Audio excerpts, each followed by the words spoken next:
What if you could remember pretty much anything you learn? Let's talk about how you can actually do that. There's this incredible Japanese method we're going to break down. And no, it doesn't mean you have to spend your life drowning in textbooks. Oh man, we've all been there, right?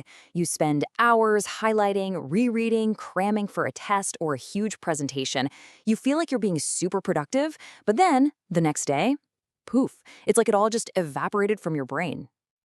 And look, that's not just you feeling like you forgot. It is a cold, hard scientific fact. Within just 24 hours, our brains are literally wired to toss out nearly 70% of new information. It's not a personal flaw, it's just how we're built.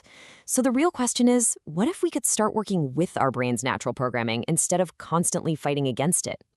Okay, so to hack our memory, we first have to meet the villain of our story. It's called the forgetting curve. And trust me, it's the silent killer of all that hard work you're putting in. So here's the deal with why we forget so much. Your brain is basically like a super efficient janitor. It's constantly sweeping out information it thinks is useless to make room for new stuff. Unless you actively tell your brain, hey, this is important, keep this, it just gets tossed in the bin. And this is the part that might just blow your mind. All those study habits we were taught in school, highlighting everything in sight, rereading chapters over and over, they're basically useless. They're totally passive. To your brain, it's just background noise, like an ad you scroll past. It doesn't send that, hey, this is important signal. That's why you can read a page 5 times and still draw a total blank on the test. But what if there was a way to break the cycle? Well, there is. And it's a total game changer, a fundamental shift in how you think about learning. We're going to call it the samurai's secret, active retrieval. The whole idea boils down to this one simple chart. Most of us, we focus all our energy on passive input, just trying to cram information in. But real, lasting memory, that's built on active output, forcing your brain to pull information out. So instead of just reading, you practice recalling. Instead of just watching a video, you practice explaining it.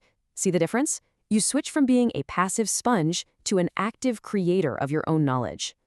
This is a technique called active recall, and honestly, the best way to think about it is like going to the gym for your brain. Every single time you struggle and strain to pull a memory out, that's not a sign of failure. That's the workout. That's you literally strengthening the neural pathway to that piece of information. The struggle is what makes the memory permanent. So how do you actually do this? It is ridiculously simple. Seriously. After you've studied something, just close the book, put it away. Then grab a blank piece of paper and write down or sketch or just say out loud everything you can possibly remember. Then, and only after you've done that, you open the book back up and check how you did. You look at what you got right, but way more importantly, you look at the gaps. That's your gold mine. That's where you focus next. All right, so active recall is the how. That's the heavy lifting. But the when and the how much, those are just as crucial. This isn't about pulling all-nighters. It's about being strategic. It's about small steps and smart timing. You might have heard of the Kumon method. The whole philosophy here is to make progress feel almost easy. Instead of staring at a giant, terrifying textbook and trying to conquer it all at once, you break it down. You focus on these tiny, manageable, bite-sized chunks that you work on every single day. It completely removes that feeling of being overwhelmed and helps you build real momentum. This is really the heart of the Japanese principle of Kaizen, or continuous improvement. You've probably heard that famous idea adopted from James Clear's work, getting just 1% better each day. It doesn't sound like much, but it doesn't lead to a straight line of growth. It leads to exponential growth. These tiny, consistent efforts, they compound over time into absolute mastery, and without all the stress and burnout. Okay, so we're doing small, daily steps, but when should we review them? This is where spaced repetition comes in, and I absolutely love this analogy. It's like gardening for your brain, right?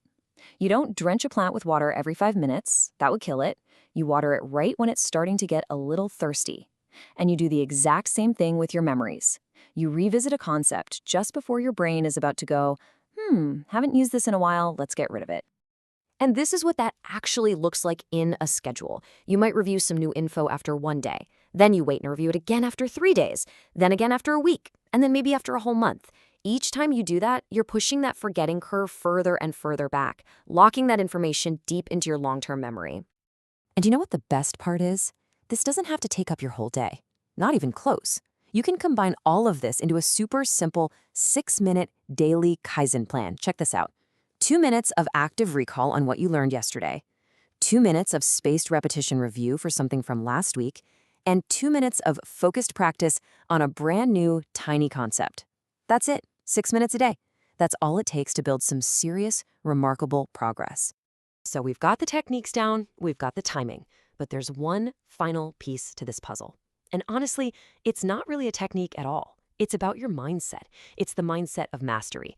And it all boils down to one thing: focus. There's this amazing Japanese concept, sometimes called su, which is pretty much what modern psychologists would call a flow state. You know that feeling, right? When the rest of the world just fades away and you are completely, totally absorbed in what you're doing. That is where the magic happens. That's where deep learning takes place. See, mastery isn't just about the what, it's about the state of mind you're in while you're doing it. So, how do you get into that state on command? The answer is rituals. By creating a consistent, repeatable routine, you're basically sending a powerful signal to your brain that it's time to lock in and focus. And it doesn't have to be complicated. It could be as simple as always studying at the same desk, or putting your phone in another room. That's a big one. Maybe you use the same special pen, or you light a specific candle right before you start. You're turning learning from just another chore into a sacred practice. When you put it all together, it really comes down to this. Forgetting things isn't some personal failure. It's not your fault. But remembering, that's a choice. And you now have the entire toolkit to make that choice and learn more effectively than you ever thought possible. I mean, just think about anything you've ever gotten really good at. A sport, playing an instrument, maybe even a video game. You didn't master it by just passively watching someone else do it, right? No way. You practiced. You failed a lot. You tweaked your strategy, and you slowly got better. Learning is a skill, just like that. It's a game you can absolutely win, but you have to use the right strategy. So that's the choice, really. You can go right back to that old, frustrating cycle of cramming and forgetting, or you can start using these methods, maybe even today. The people who truly master things in life, the top 1%, they don't just find this stuff interesting. They take action. So the only question left is, will you?